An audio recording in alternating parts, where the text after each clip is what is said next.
Beastmen, Greenskins, time to get savage, boys. The Hodge twins and Gorebull are teaming up to take on all comers in this one. We're gonna see if they're still the shooting stars meme of yore. Not a legit minibus here. Generally not the best idea against potential Greenskins DACA lines, but they've got some man-ripping potential against Warzag and Debigon Rogue Idol. Savage Orc builds are a pretty common pick in the Beastmen matchup, anchored by an armored single entity monster or two. Gonna have to bring that thing down or die trying. And for the Beastmen, the age of the Footlord continues. Khazrak One Eye with his new Dark Mail, Apocalyptic Vision, and Scourge, which should make him quite the bruiser against infantry-based factions. On foot, certainly gonna have less damage output than when he's on his chariot, but he's a lot cheaper, and he's also less likely to get instantly pounded by a bunch of goons. He's supported by two Best Gore units and what we'll call a mini minibus, with the Butchers of Kalkengard and a Gorebull hanging out near the rear. And I really like the Butchers here. They don't have any flaming damage to worry about against the Greenskins. They cause terror, and they hit like a Mack truck. Plus, they just kind of look awesome.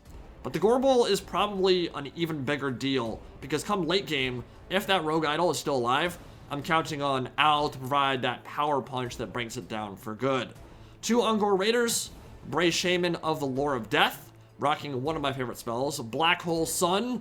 Won't you come and wash away the rain? I mean, seriously, you can go for the Virgin Fate of Boring, or you can channel the Chad Soundgarden and drop a purple supernova on people's heads. Not much of a choice there. And there are also 3 Centigor Throwing Axes at the back of the map. Maybe the best unit on the Beastmen roster, and very important here because it's the only reliable way to deal with that Rock and Stone Behemoth. But for the Greenskins, it's a Savage Orc Core with Warzag the Great Green Prophet at the helm, with his effigy of Degit for setting up Filthy Foot of Gorks, Fists of Gork, Brainbursta, the Bonewood Staff, and the Squiggly Beast.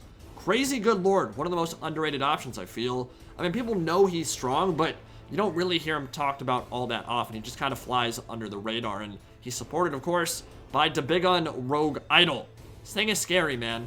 It can pound Footlords, it can pound infantry battle lines, it can pound cavalry, and of course, kind of like a Cygor, because it throws rocks across the map. Some Savage Orc Boar Boys on the flanks, bunch of big guns, a bunch of Savage Orcs, some Error Boys as well, and those are the builds. So, as the Beastmen, there are a few ways to deal with something as horrifying as the Debigon Rogue Idol. Hold up, we got Steve Young to Jerry Rice from downtown, and somehow hits the Mage of all things. That's hilarious. That was a really nice throw. I don't think that was intentional, but we'll say it was. It was awesome. But yeah, Minibus can certainly crump a Rogue Idol quickly, but you're asking to be shot to pieces by all the cheap, cost-efficient archers the Greenskins like to bring. You can also go for the double Gorebull play with Malagor, maybe use Summon Cygors to throw rocks at it and beat it up in melee. You could use Khazrak One Eye on foot, I guess, although I don't think in a duel with a Rogue Idol he'll do particularly well. But the one constant for the Beastmen in this matchup, the unit you must bring if you want any hope of dealing with the Ragnaroks or Rogue Idols, are Centigor Throwing Axes. They are too good to skip. They're the only truly reliable option for quickly bursting down the big boys on the Greenskins roster. And those are the anchors of the Greenskins battle line. That is what they use. That is what their win condition is. That is how they defeat the Beastmen. They get 1 or 2 of those bad boys lined up. They run in, and they mess you up bad, because you just don't have that many reliable options for killing them. But Centigor Throwing Axes certainly are reliable. That's why we have 3 of them here. So at the moment, Rogue Idol putting a decent amount of pressure on the Bestigors and on the Ungor Raiders in the front ranks. Very compact formation from the Greenskins, which makes sense. They want to be around Debigon. They want to be around Warzag in case any Centigors come in. Effigy of Degit might be able to pin them in place while they drop the Foot of Gork on top of them. But Khazrak One Eye and Scourge, the Poisonous Whip, they're into CQB. And the Goblins, well, they're not going to have a great time in an engagement like that one. The splash attack power and the 32 bonus versus infantry is a brutal combination for any orc unit to deal with, any orc infantry unit rather. Gobos certainly can't hold the line. And we got Bestigors charging in on these Savage Orcs. Now, in this scenario, against a Savage Orc core, Bestigors aren't really the best option. Warzag will quickly show us why, with his famous back to Papa combo, alley-ooping it to Big Daddy Gork himself. Stick a fork in those Bestigors, dude. They're done. Pinned in place with Effigy of Degit, crushed them like an ant colony, and Purple Sun trying to do something back, but kind of missing. Definitely dodged by the Greenskins there. Spirit Leech going down on the Savage Orc Boar Boys. And the Butchers of Kalkengard into melee with them. Those cavalry will not be around for very long. So they're breaking off now. So far, some good engagements with the Greenskins. Managed to dodge the majority of the damage component of that Purple Son of Xerius. But the Butchers of Kalkengard are into the rear. Wa is about to pop. Now that gets tricky if you're the Beastmen, because they're into the target they'd like to be fighting. I mean, breaking down the back line, charging into archers, dealing with the infantry, that's where the Minotaurs thrive. The problem is that while Wa is popped, Savage Orc Big Guns are a huge problem for Minotaurs. They have low armor. Savage Big Guns have large bonus versus large. It's gonna be painful if they stick in a fight while Wa is active. So they instead use their speed to disengage. That will expose them to a little bit of focus fire from the archers, but overall, probably a good idea to escape. Now the Ungor Raiders have to run because the Big Guns are coming and they're going to cross attack. Here comes the Big Gun in the center. At the moment, not really doing too much in melee. Khazrak is a little bit far forward, so yeah, he's going to retreat on out of there. And Men Bear Pig, Al Gorebull coming in from the flank with the somersault, knocking into the Savage Orcs. And with the Butchers of Kalkengard backing him up, that is the engagement they want. Wa is no longer active. With Khazrak backing them up with that splash attack and bonus versus infantry, that should be enough to finish off a pretty important unit. Getting rid of this infantry so you can isolate that rogue idol is the name of the game for the Bray Herds of Khazrak One Eye here. The Centigors have been playing it safe up to this point. They don't want to overcommit and dive in on top of that rogue idol yet. They want to make sure they're alive for the late game. But if there are some archers that are exposed, they certainly have the melee prowess to run them down and finish them off for good. So nice charge there, getting rid of one of the two archer units. Other one is close to the rogue idol. And now we'll start seeing some brain bursters from Wurzag to clear out some of those Centigors in the back. It's why it's so common in some of these matchups against low armor factions.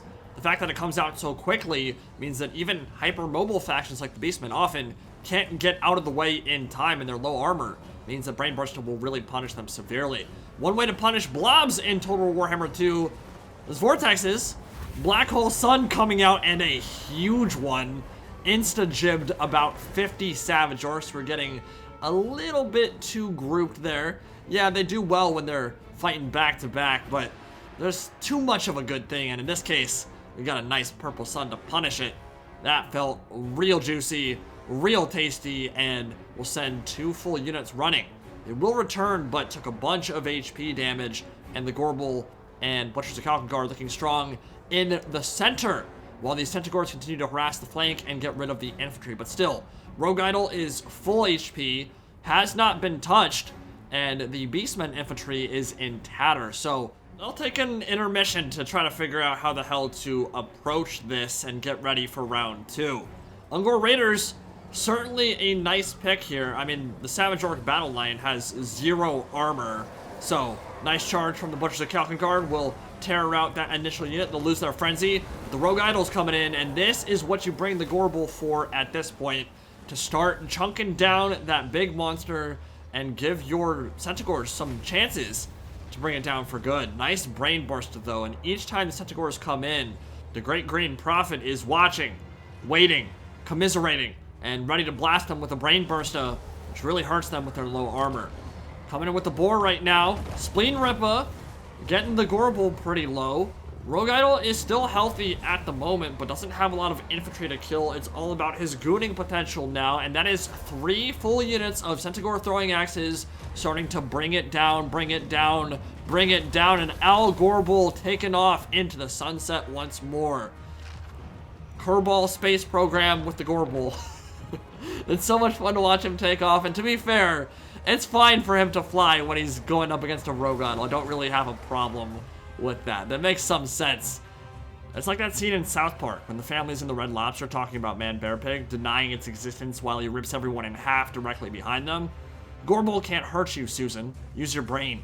Okay, fine. Minotaurs exist. What are we going to do about them now, Susan? Yeah, that's pretty much what's happening here. Greenskins being completely run over by the Butchers of Kalkengard and the Gorebull. But the Rogue Idol is still a big problem for the Beastmen. and it's a nut that might be relatively difficult to crack, but the throwing axes are the important factor here. The Death Mage is beginning to drop low. Khazrak is running, as he well should. Wurzag, Spleen Rippa, and the Big Un hot on his heels, and he's dropping pretty low. That 20% ward save, keeping him alive. A nice focus fire coming in now. Rogue Idol doesn't have any more infantry to screen or zone out at this point. Another Brain Burster coming down. Dirty. Absolutely vicious. About 800 damage every time Mork drops a teardrop on him. But the Rogue Idol is dropping extremely low. Armor-piercing throwing axe is going its way, and that will be enough to finish it off for good. Didn't get used a whole lot in melee in this battle. Was mostly throwing boulders the entire time, which isn't the worst idea because you want to make sure it's completely out of range of those throwing axes as long as you can. But once the infantry was running away, that made it a lot easier to focus fire it down. And yeah, 3 Centigor Throwing Axes is certainly enough DPS to cut through 12,000 HP. The infantry has come back though, and there's a lot of it still left on the field actually. Much of it routed, but a lot of it coming back now into the fight, dealing with the Ungors.